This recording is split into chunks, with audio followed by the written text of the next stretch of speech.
Skepticism is not a question. So put yourself in the exam and imagine that you read the board paper and something might feel off. There could be a number which is leaning on an assumption that nobody has spelled out. Could be a glowing figure from the one person who wants the thing approved. So you may write down exactly what you're thinking. Is this reliable? Question mark. Can we trust it? Question mark. And you move on to the next task. And by doing that, you've just earned nothing. It's not because the doubt was wrong. The doubt was the best thing in your answer, but a doubt written as a question sits right at the bottom of the skepticism marks, and most answers never climb out of there. So by the end of the next few minutes, you'll be able to take the question already in your head and turn them into challenges that score one move, run twice on a case which you can copy down tonight. So the question trap. Here's why a question earns nothing, even when it's a good one, because a question points at the doubt and then hands the work straight back. Someone should look into this. It doesn't say what's wrong or what it means. And from the inside, that feels like skepticism, maybe. You've noticed the thing that everyone else might have worked past, and you feel sharp, but noticing isn't the skill. The skill is the stance that you take on what you have noticed. So hold on to one thing because it runs through everything coming up. The marks and the strong answers you're about to see don't come from spotting anything extra. The strong answers never knows more than a weak one. It's the same doubt every time. It just does something different. All right, so everything from here runs on one company I invented, which is Kelby Foods. It's made up, it's built just for this presentation. It's a chilled ready meals maker, weighing up a £6 million automated packing line. Two things about that paper make it good for skepticism, and neither is stated on the page. First, it was written by the director who produced and proposed the line. So the person who wants a yes is the same person who built the case for it. Second, the whole case leans forwards onto things that haven't happened yet. That to shape your hunting, a confident recommendation resting on a soft spot the author would rather you did not press. We have 3 steps, and the trap is that the first one is the easy one. So spotting the thing that doesn't add up costs you nothing. The doubt usually turns up on its own. Uninvited, that's why almost every answer has it in it. The step that separates the marks is the second one, so turning that doubt into a position. It's not, is this right, question mark, but this is wrong, and here's why. A challenge you'd be willing to defend out loud. And then the third step, the one hardly anyone presses, is saying how far the board can actually trust the thing and what they should do before they rely on it. That third step is what turns a good spot into a complete answer, and it's the one that's almost always missing.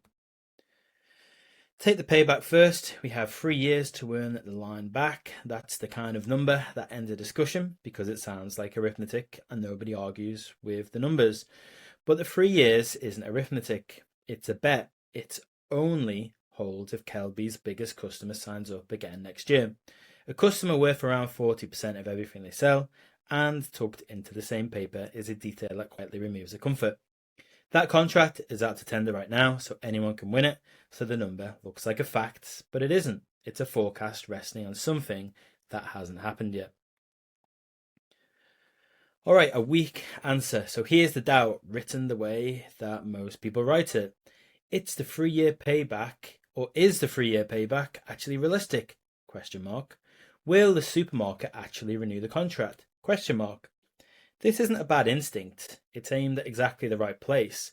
But listen to it again. It hasn't actually said anything. It's handed the work back and headed the wrong way, and it's earned nothing on skepticism. And this isn't because the same doubt is wrong, but because it stops just at the doubt.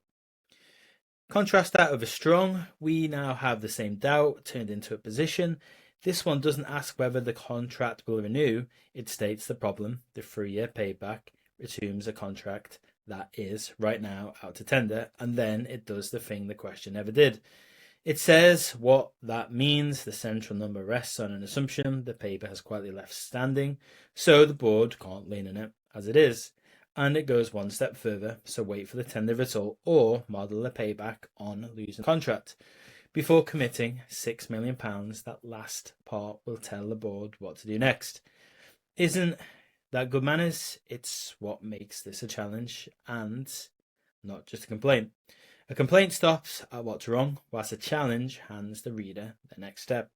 It's often the part that scores highest, and it's the part that people will leave off. So notice what actually changed between the two. It's not the information. Both versions know the contract's out to tender.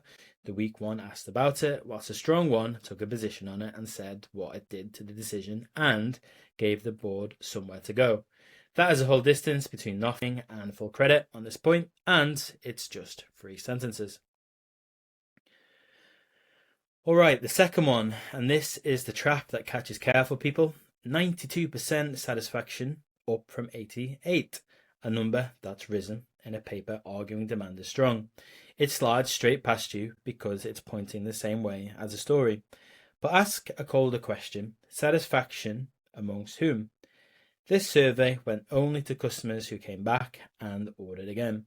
The people who left those leaving would actually tell you something about demand. They were never asked, and it was run by the sales team who had a number in mind before they started.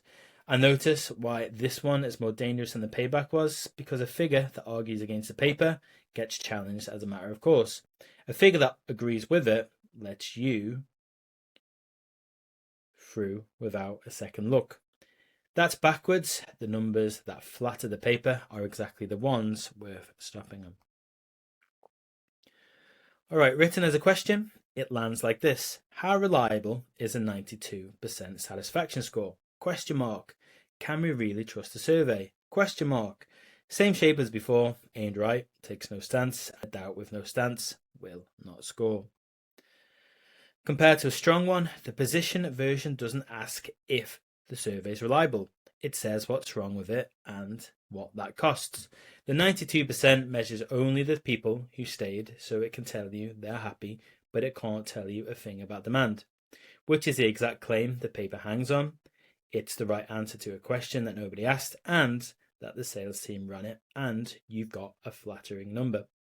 From an interested source, measuring the wrong group, so the board can't use it as evidence of demand, and if demand is the question, they need to ask the people who left through someone with no stake in the result.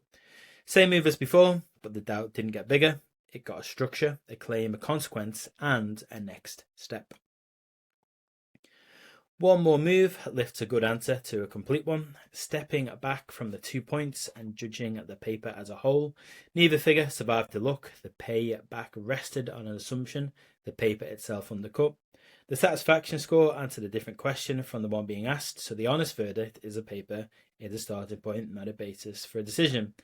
Verify both before any weight goes on the £6 million case, and notice that's not more doubt, it's a decision about how much of the paper the board can lean on. Verify before relying isn't a hedge or a way of dodging a conclusion. It is the conclusion you're telling the board exactly how much trust the paper has earned so far, which is not none, but not enough to decide on yet. Spotting flaws is halfway. Saying what they add up to is the skill. Now line you have to hold, because crossing it is how people who fully understand the case still lose the mark. So everything you've just done judges the evidence, how far the paper can be trusted, but it never once said whether Kelby should buy the line. That second question, approve it or not, is a different skill and judgment, and it's a whole video of its own. So here's why the line matters. Now, under pressure, the moment you spot a weak paper, it's tempting to jump to, so they shouldn't do it. But if the task asked you to challenge the evidence and you answer by choosing the strategy, you've quietly left the question you were set, and the skepticism marks you'd already earned walk out with you. Challenge the evidence all the way to a view on how far to trust it, and then stop. All right, remember what ran under both examples. The strong answers never spotted anything the weak ones didn't. They had the same doubt, but both times the only thing that changed was what they did with it. A question became a position, and a position grew into a consequence. Hold on to that because it takes the pressure right off. You don't need sharper instincts than you already did. you've been getting the doubts right all along. You've just been stopping one sentence too early. So next time you jump into revision, don't go hunting for clever doubts because you've probably already got them. Open your last practice answer and find one place you wrote a question and rewrite it as a position with a view on how far the thing can be trusted. One question into the one challenge, and that's the whole skill, and you can start whenever you like. 3 ways to practice. So none of that needs a penny to practice. This is the second in a run working through the professional skills on this channel, one at a time, the same build applied to each. So the playlist alone will take you through the lot. And there are 3 word cases you can follow the same way, start to finish, to see the 3 moves on a full answer rather than a fragment. If you use those first, get the moves into your hands before you think about moving onto anything paid.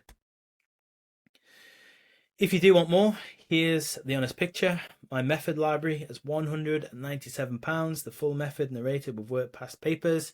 It doesn't include marking. You're working on your own. But if you do want your answers actually read and marked by me, that's the platinum cohort. It's £497, everything in the library, plus every answer you write marked personally back to you within 48 hours. And coaching right through to exam day. There's no limit on places, so first is free always, and then the paid help is there when you want it. So thanks very much, and I'll see you on the next one.